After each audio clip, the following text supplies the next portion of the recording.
Cinema piracy ఇప్పుడే జరుగుతుందా? Technical గా ఇంత డెవలప్మెంట్ లేని రోజుల్లో అంటే 90s లో కూడా జరిగేది కదా. పోనీ ఐబొమ్మ రవి అరెస్ట్ తో ఈ పైరసీ ఆగుతుందా?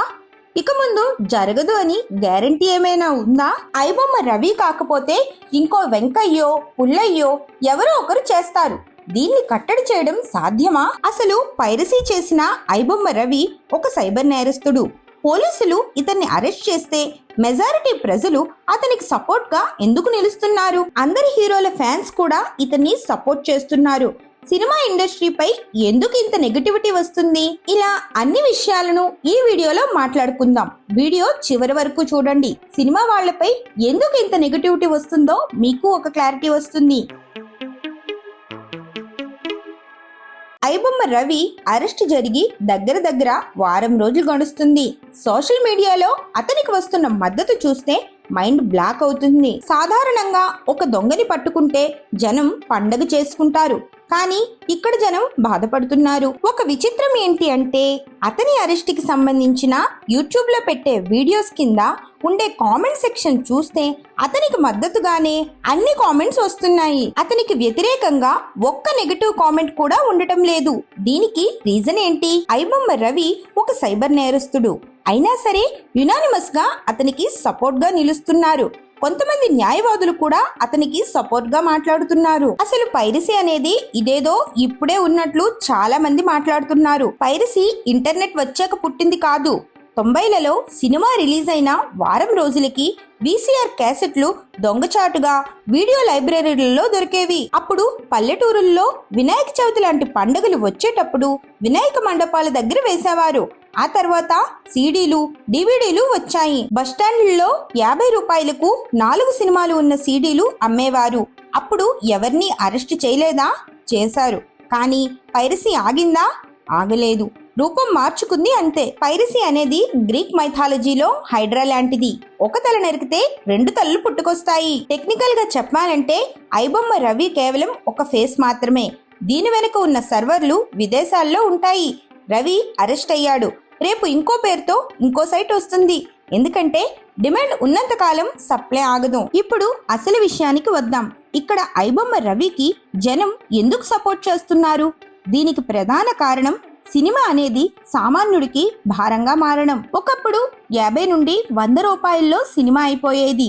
ఇప్పుడు మల్టీప్లెక్స్ కి వెళితే ఫ్యామిలీతో సినిమా చూడాలంటే మినిమం 2000 నుండి 3000 రూపాయలు ఖర్చు అవుతుంది. టికెట్ రేట్లు ఒక ఎత్తు అయితే పాప్కార్న్, స్నాక్స్ రేట్లు సామాన్యుడిని భయపెడుతున్నాయి. సినిమా వాళ్ళకి ఇవే ఆదాయ వనరులు కావు, ఇంకా చాలా రకాలుగా ఆదాయం వస్తుంది. అసలు సినిమా వాళ్ళకి డబ్బులు ఎక్కడి నుండి వస్తాయనుకుంటున్నారు? కేవలం టికెట్ల నుంచేనా? కాదు. ఈ రోజుల్లో ఒక పెద్ద సినిమాకి థియేటర్లో బొమ్మ పడకముందే OTT రైట్స్, శాటిలైట్ రైట్స్ అంటే టీవీలకు, audio music rights, dubbing rights అంటే యూట్యూబ్ లో టీవీలలో వేరే భాషల్లో డబ్ చేసి పెట్టడానికి డబ్బులు ఛార్జ్ చేస్తుంటారు. బ్రాండ్ ఇంటిగ్రేషన్ అంటే సినిమాలో హీరో వాడే కూల్ డ్రింక్, బైక్ లేదా కార్ల కంపెనీ నుండి డబ్బులు తీసుకుంటారు. ఇన్ని రకాలుగా రిలీజ్ ముందే కోట్లు వెనకేసుకున్నాక మళ్ళీ సామాన్యుడి మీదే భారం వేయాల్సిన అవసరం ఏముంది? ఇంకో విచిత్రం ఏంటంటే రేట్లు పెంచమని ప్రభుత్వాన్ని అడిగేటప్పుడు ఒక రూల్ ఉంది. సినిమా బడ్జెట్ 100 కోట్లు దాటాలి. అది కూడా హీరో, డైరెక్టర్ల రెమ్యునరేషన్ కలపకుండా. వినడానికి బాగుంది కదా? హీరోకి ఇచ్చే కోట్లు మన మీద వెయ్యరన్నమాట. కానీ ఇక్కడే చిన్న మ్యాజిక్ జరుగుతుంది. రెమ్యునరేషన్ పక్కన పెడితే 100 కోట్లు మేకింగ్ అయ్యే సినిమాలు మన దగ్గర వేళ్ల మీద లెక్క పెట్టొచ్చు. మరి మిగతా సినిమాలకు పర్మిషన్ ఎలా వస్తుంది? అక్కడే ఆడిటర్ల మ్యాజిక్.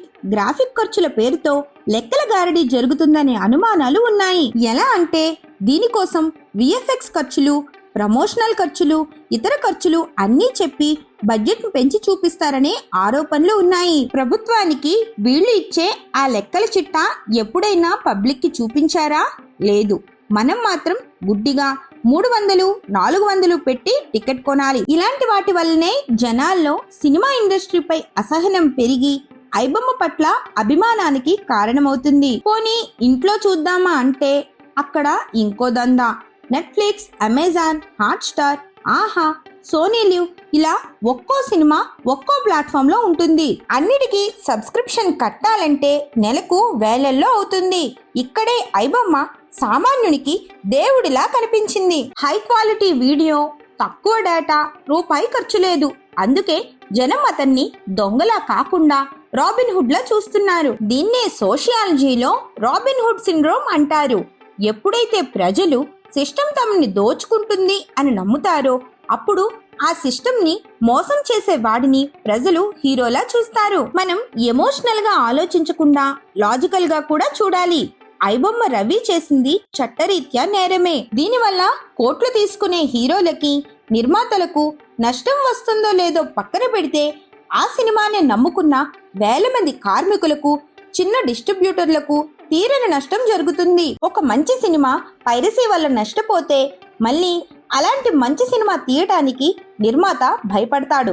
ఇది ఇండస్ట్రీ సర్వైవల్ కి ప్రమాదం. ఫైనల్ గా చెప్పాలంటే పోలీసుల అరెస్టులతోనో కోర్టు కేసులతోనో పైరసీని ఆపలేరు. దాన్ని ఆపాలంటే కావాల్సింది ఒక్కటే, అఫోర్డబిలిటీ. ఎప్పుడైతే సినిమా చూడడం అనేది సామాన్యుడికి అందుబాటులో ఉంటుందో, ఎప్పుడైతే ఓటీటీ ప్లాట్ఫామ్స్ అన్నీ కలిసి ఒకే గొడుగు కిందకు వస్తాయో అప్పుడు జనం పైరసీ వైపు చూడరు. అది జరగనంత వరకు ఈ రోజు రవి, రేపు ఇంకొకరు పుట్టుకొస్తూనే ఉంటారు. మీరేమంటారు? ఐబొమ్మ రవి చేసింది తప్పా ఒప్పా? లేక సినిమా రేట్లు తగ్గించని ఇండస్ట్రీది తప్ప? మీ అభిప్రాయాన్ని కింద కామెంట్ లో తెలియచేయండి. ఈ వీడియో మీకు నచ్చినట్లయితే లైక్ చేయండి, షేర్ చేయండి, అలాగే మన ఛానల్ ని సబ్స్క్రైబ్ చేసుకోండి. Thank you.